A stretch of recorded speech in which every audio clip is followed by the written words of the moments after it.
पोचमपल्ली, जल्दी से लिख लीजिए, करंट अफेयर डाल के लिख लीजिएगा। 9:05 हो रहा है, ठीक, जल्दी लिखिए इसको।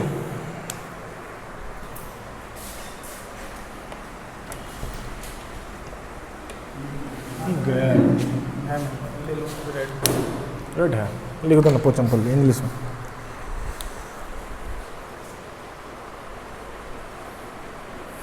इसके रिगार्डिंग कोई आइडिया कहाँ होगा ये? साउथ में, नाम से लग रहा है भाई, नाम से क्या लग रहा है कहाँ होगा ये? हाँ, नाम से लग रहा है ना, तो कुछ बातें इसके रिगार्डिंग लिख लो। ये क्या हुआ था बता, तुमको तो बताया था। हाँ लिखिए सर, स्टेट, राज्य तेलंगाना, डिस्ट्रिक्ट नलगोंडा, ठीक है। काहे चर्चा में था, वो तो बाद की बात है। टूरिस्ट प्लेस, हाँ, सर्वश्रेष्ठ पर्यटन गांव, तमाम गांवों में से सर्वश्रेष्ठ पर्यटन गांव। लिखिए सर, पोचमपल्ली, नाम सुने थे, छूट गया था। 2021 में ये रिसेंटली लास्ट ईयर सर्वश्रेष्ठ पर्यटन गांव, बेस्ट टूरिज्म विलेज के तौर पे इसको क्या मिली है, पहचान मिली है पोचमपल्ली को। काहे मिली है भाई, ऐसा क्या है? Silk city, it is also known as silk city of India. Very good. Silk माने रेशम,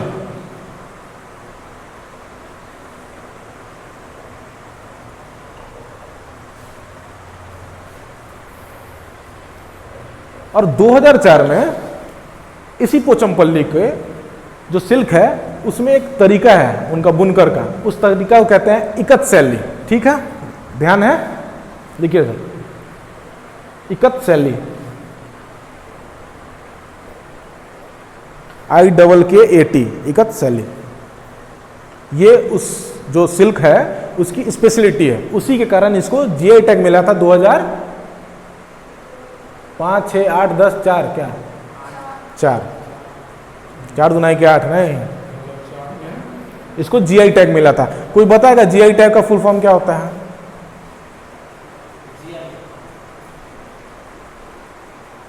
आपको पता है GI टैग? नहीं पता आपको? नहीं, फुल फॉर्म क्या है GI का?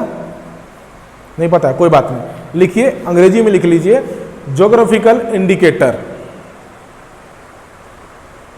ज्योग्राफिकल इंडिकेटर, और हिंदी में लिखने वाले लिख लीजिएगा भौगोलिक सांकेतक।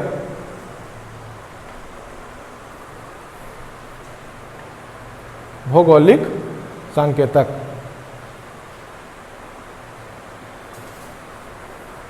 संकेतक, ठीक है।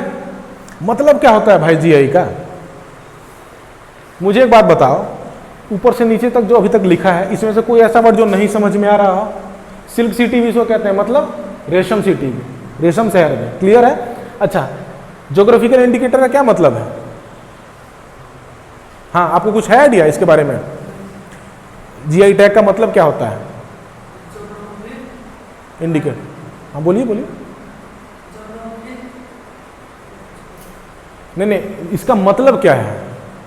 GI टैग जो लिखवा रहे हैं हम, ज्योग्राफिकल इंडिकेटर या हिंदी में भौगोलिक सांकेतक, इसका मतलब क्या है? नहीं पता है? कोई बात नहीं, नहीं पता है, सीख लीजिए सर। नोट हो गया? देखो, समझना भौगोलिक सांकेतक का, तुम ही लोग से पूछेंगे, तुम ही लोग बताओगे। मुजफ्फरपुर जानते हैं? कितने लोग जानते हैं? है ना पास में, वहां की लीची फेमस है, उसको मिला हुआ है GI टैग। लिखिए सर, मुजफ्फरपुर की लीची को मिला हुआ है GI टैग। आप नहीं लिखिए, आप लोग मत लिखिए, हम बता रहे हैं क्या आप बताना चाह रहे हैं। सिलाव बिहार में है, वहां का खाजा फेमस है। लिखिए सर, सिलाव का खाजा। क्यों बता रहे हैं अभी बता देंगे। सिलाव का खाजा, हाँ। कोई चीज़ समझने के लिए जीरो पे भी नहीं जाइए, माइनस में जाइए, माइनस से जीरो पे आएंगे फिर उठेंगे ऊपर। अब लिखिए करकरनाथ मुर्गा, लिखिए करकरनाथ मुर्गा एमपी डाल दीजिए। हाँ, और सबसे पहला जीआई टैग, ये एक नोट करके लिख लो, लिख लो, जो लिखवाते वो लिखो, ये सब मत लिखो, इसका जब हम लिस्ट बताएंगे उस पर डिस्कशन करेंगे। नोट करके लिखो, NOT डालो, लिखो सबसे पहला जीआई टैग दार्जिलिंग टी को मिला था। दार्जिलिंग टी, टी मैंने समझते हैं ना, हाँ क्या, दूध, चाय, हाँ ठीक है। और मेरी क्लास में आवाज बुलंद रहना चाहिए भाई, मेरी आवाज आप तक जाए और आपकी आवाज सब तक जाए। सबसे पहला जीआई टैग किसको मिला था? दार्जिलिंग टी को। कब मिला था? 2004 में। अब होता क्या है, इतना बवासीर तो हो गया, ये है क्या भाई, समझे नहीं आ रहा, बता रहे हैं। अब सुनो, रसगुल्ला का नाम कौन कौन सुना है? सुने हो रसगुल्ला? और हम बोले रसोगुल्ला तो कौन कौन सुना है? कहाँ बोला जाता है रसोगुल्ला? और ये तो तुम तो हिला दिया, बंगाल कलकत्ता ना, ये तो ठीक है। तो कलकत्ता बंगाल में क्या अंतर है? अब कह देना वो सिटी है, हाँ तो ऐसे बोल, जोर से बोल, आधा आधा नहीं रखना। उड़ीसा में और बंगाल में हो गई लड़ाई, समझना बात को, इतना लिख लिए, समझना। उड़ीसा और बंगाल में लड़ाई हो गई, दोनों बोला कि जो रसोगुल्ला है वो हमारा पेटेंट है, मतलब हमारे यहाँ का जीआई टैग है, मतलब हमें मिलना चाहिए उसका विशेषाधिकार। लेकिन लास्ट में उड़ीसा को मिल गया उसका विशेषाधिकार। बहुत दिन तक तो बंगाल वाले उछलते रहे, लेकिन 2019 में अप्रॉक्स, अगर हम गलत नहीं है तो, उसमें उड़ीसा को मिल गया GI tag for what? Rasogolla. अब इतना बात तो हो गया, जीआई टैग अभी तक समझे नहीं आ रहा है कि है क्या। समझना बात, किसी भौगोलिक क्षेत्र में कोई खास उत्पाद जब उत्पन्न होता है या बनता है तो उसी को जीआई टैग कहते हैं। बात समझ में आया? पक्का है? अब मुजफ्फरपुर की जो लीची है वो तुमको उत्तर प्रदेश में नहीं मिलेगा, सहारनपुर में। वो तुमको कहाँ नहीं मिलेगा? दरभंगा में नहीं मिलेगा, समस्तीपुर में नहीं मिलेगा, मुजफ्फरपुर में ही उसकी खासियत है। बात समझ में आ रहा है? पक्का है? अब दार्जिलिंग की जो टी है, तुम जाके माउंट आबू पे खोजोगे, तुमको मिलेगा क्या? मिलेगा रे? लखनऊ में मिलेगा? मिला है तो बोल, नहीं मिला है। अब ये बोल दोगे कि हम तो वहाँ चाय पिए, तो वो पैकेट फॉर्म में जो रॉ मटेरियल है वो वहीं मिलेगा, उसी भौगोलिक क्षेत्र में मिल सकता है, स्पेशलिटी वहीं है उसकी। इसीलिए जीआई टैग का मतलब होता है। और जीआई टैग अगर लग गया ना किसी चीज़ में तो उसकी जो वैल्यू है वो बढ़ जाती है। बात समझ में आया? कि एक तरह से समझो, किसी व्यक्ति का अगर कैरेक्टर सर्टिफिकेट बन जाता है, किसी कंपनी में देना हो, उसी तरह का ही काम करता है। एक साफ सुथरा चीज़ और एक बेहतर चीज़, फिर इसका कोई क्या नहीं कर सकता है? नकल नहीं कर सकता है। एक तरह से वो जो प्रोडक्ट है वो गवर्नमेंट सर्विलेंस में आ जाता है। बात समझ में आई? क्लियर है? हाँ जी, रिंकी जी बताइए, ऊपर से जा रहा है, ईमानदारी से बोलिए, आ रहा है ना? नहीं आया समझ में? हाँ तो देखिए, ये ईमानदारी ये हमको पसंद है, बहुत बढ़िया बात। जो नहीं समझ में आया, ये बढ़िया बात, वेरी गुड। देखिए, नहीं समझ में आया है तो बहुत बढ़िया बात, आ गया तब तो फिर देखिए जवाब नहीं देता है लड़का। ज्योग्राफिकल इंडिकेटर का मतलब क्या होता है? यही बात नहीं समझ में आया ना? एक बार और ठीक समझिएगा। जीआई टैग हिंदी में क्या लिखवाए थे? हाँ, मतलब क्या है? जैसे मुजफ्फरपुर है बगल में, वहां की सबसे खास प्रोडक्ट कौन सी है? अभी बोले क्या है? लीची है। काहे लीची है? वो लीची पूरे देश में और कहीं नहीं फलती फूलती है। उसी भौगोलिक मतलब उसी एरिया की सबसे स्पेशल चीज है, और कहीं उसको नहीं किया जा सकता। जैसे दार्जिलिंग का जो चाय है वो आप माउंट आबू पे खोजिएगा, नहीं मिलेगा, पैकेट में मिल जाएगा। नहीं समझे बात? अरे चाय पिए हो ना यार, ट्रेन में जाते हो ना, डिप करते हो ना, उसमें लिखा होगा दार्जिलिंग टी, लेकिन वो दार्जिलिंग टी उगेगा कहाँ? दार्जिलिंग में ही उगेगा। बात समझ में आ रहा है?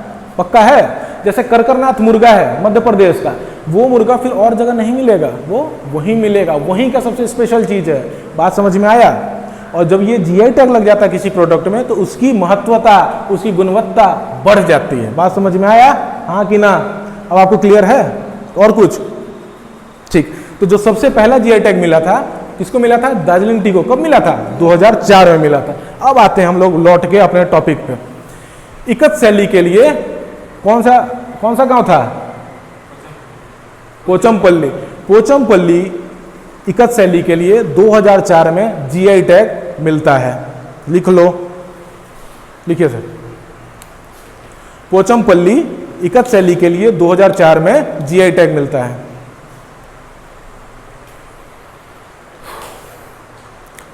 यहां पे पोचमपल्ली की आधा कहानी खत्म हो गई है।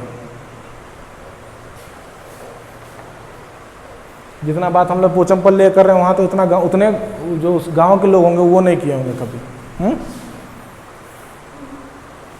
चलो, पोचमपल्ली की रिगार्डिंग एक जरूरी बात, आचार्य विनोबा भावे का नाम कौन कौन सुना?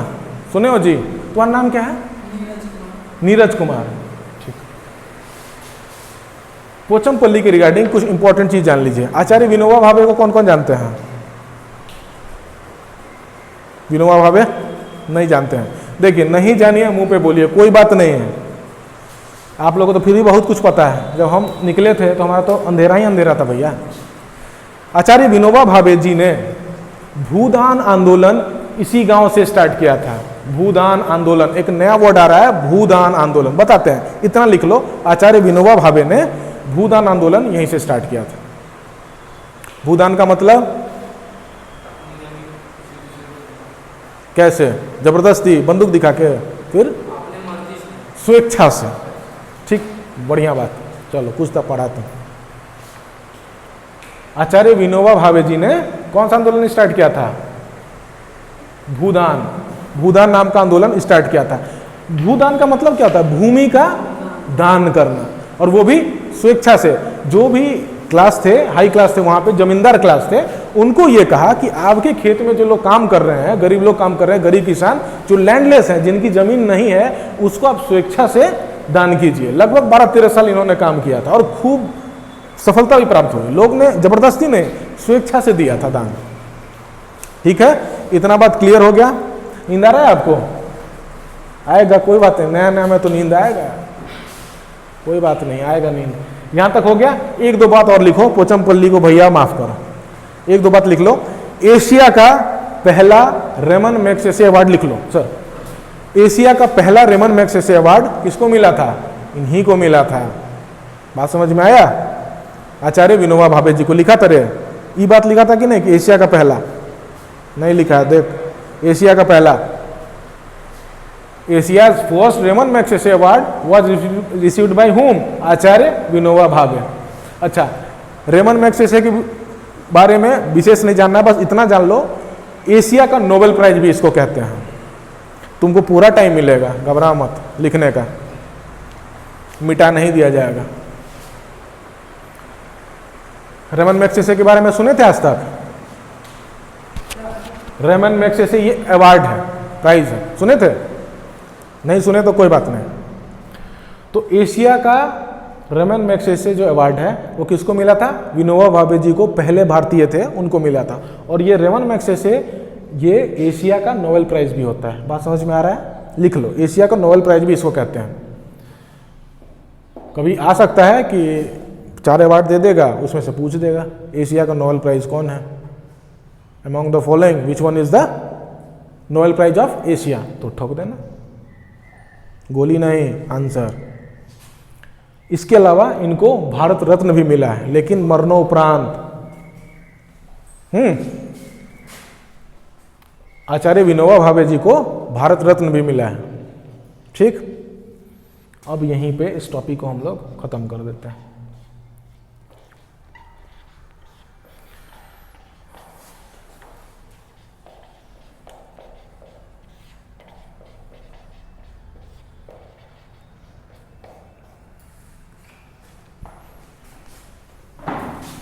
हो गया? हो गया ना सर? एक टॉपिक लिखिए, कन्या शिक्षा प्रवेश उत्सव।